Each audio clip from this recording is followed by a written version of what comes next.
Welcome. In front of me is a ZTE Blade V50, and today I'll show you an unboxing along with a quick overview of this device. Before I actually unbox it, I'm going to quickly touch upon the information that is already displayed right here. So we do have a 5000 mAh battery, 22.5 watt charger, 50 megapixel camera, and 6.6 inch display running a full HD plus resolution. Now the plus doesn't mean that it's over full HD. It just means that it's a wonky aspect ratio like 21:9 or some garbage like this. I'm referring to it as garbage because it's just a scummy practice to kind of like try to mislead people that it's a over full HD resolution. It's not really. Per inch you have the same resolution as a 1080p. So anyway, getting into it, we get a case, I presume, in here, and indeed we do.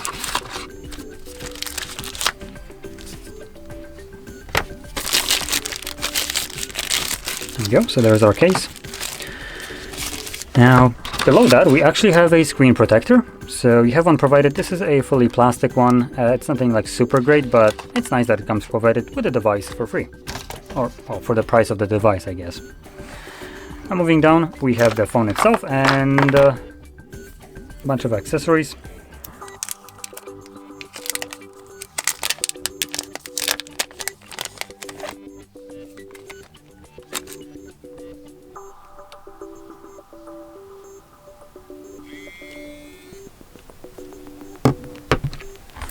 We have our earbuds that are just kind of laying here loosely. Okay.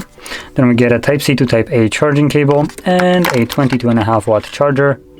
22.5. Just to point or show this. Camera, come on, focus. So you can see it right here as the last rating. So there we go. And the device actually booted up, so we can continue with the actual device itself. So the display that you can see right here is a 6.67 inch display running a resolution of 1080p, which is 1080 by 2400.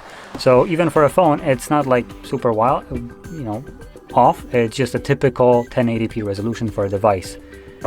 In any case, it is a AMOLED display, so that is actually a pretty nice thing. Instead of giving you the 1080p plus kind of crap on the box, they should have added AMOLED display running at 120 Hz refresh rate. That would have been a much better marketing for this device, because it is a device that is actually relatively cheap.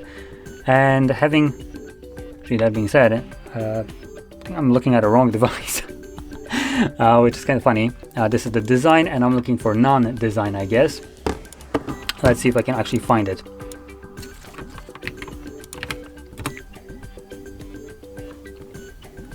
So the one that I'm looking for is this one. Okay, so it does kind of drop off a little bit. So it is an IPS LCD, unfortunately, not actual AMOLED, which would have been fantastic. So that's not it. Now going back to the resolution, it differs by literally 8 pixels. So it's 1080p by 2408 instead of 2400. Now continuing on, 5000 mAh battery in here, 8 GB of RAM, and a Unisec T606 processor powering this, running Android 13 internally, with most likely some kind of skin over it. Considering this is a ZTE, there is certainly some skinning over it. Continuing on, with the 8 GB of RAM, you get also 128 GB of storage that is also expandable further using an SD card. And flipping it to the side, we have a fingerprint sensor that doubles as a power button. We have volume rockers. At the bottom, we have a headphone jack. That's kind of why we have the headphones. And our Type-C charging port, speaker grill, microphone right here. Then on the left side, we get the tray for the SIM and SD. And at the top, we have absolutely nothing. Now the back, with a glass back. So this is glass by the glass, and we have a triple camera setup. Though keep in mind, usually prices or in a price range like this, which is below 200, This one is exactly 120 euros or something along those lines. The 3 camera is just a mislead and a absolute middle finger to any kind of consumer, because the only camera that you will care about is the top one, this one that isn't covered, which is a 50 megapixel wide sensor with PDAF. Now below that we have a 2 megapixel macro and 2 megapixel depth, meaning just trash. It's literally trash. I'm not even going to go further into it. Now, with a 50 megapixel wide sensor, you can record videos at 1080p 30 frames, and then at the front you have another camera. It's a 8 megapixel wide sensor, and this can also record at 1080p 30 frames. And that's basically all the worth mentioning info. So, this device is pretty bare bones. It's just an LCD IPS display, 5000 mAh battery, which will be a pretty nice option, pretty nice battery life right here, but that's the only thing that is actually nice in here, which is the battery. Coming with also a 22.5 watt charging brick. It will top it up relatively quickly. It won't be anything like super fast, but for a device at this price range, it is a pretty good thing to have. And also the fact that it has about 8 gigabytes of RAM is pretty nice too. I am kind of curious if it actually has 8 gigabytes of RAM or... yeah, okay, never mind, it does. So you can see it at the box. It says 18 gigabytes of RAM, which is just absolute load of bullshit. Next to that, in a smaller text, because why would you actually make this clear? It is 8 plus 16. Oh no, I was about to say mathematics doesn't add up, but it's 8 plus 10. There we go. So yeah, 8 plus 10. What that actually refers to is that you have 8 gigabytes of actual RAM and then 10 gigabytes of storage, meaning not RAM.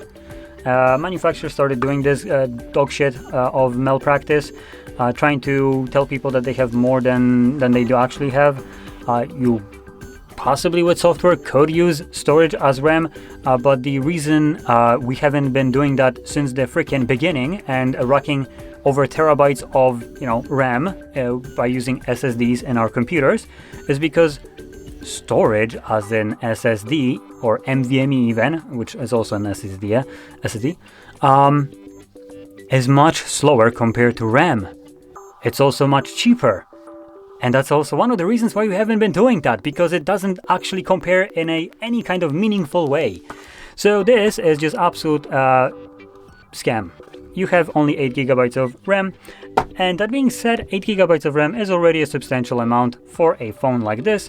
Therefore, it really begs the question, why would you try to scam people with this kind of like misleading garbage when 8 gigabytes is already a great starting point? I don't see a reason to have any more for a device this caliber. 16, you will never get to use it. So, wanted to kind of point that out for people that might be misled by this. You actually have only 8, and that's all you should ever think that you have. So there we go. Now that's the device, and like I mentioned before, costing about 120 euros, give or take. So it is basically a low-end device with the benefit of having a decent battery capacity and a reasonable charging speed. So there we go. Now, if you found this video helpful, don't forget to hit like, subscribe, and thanks for watching.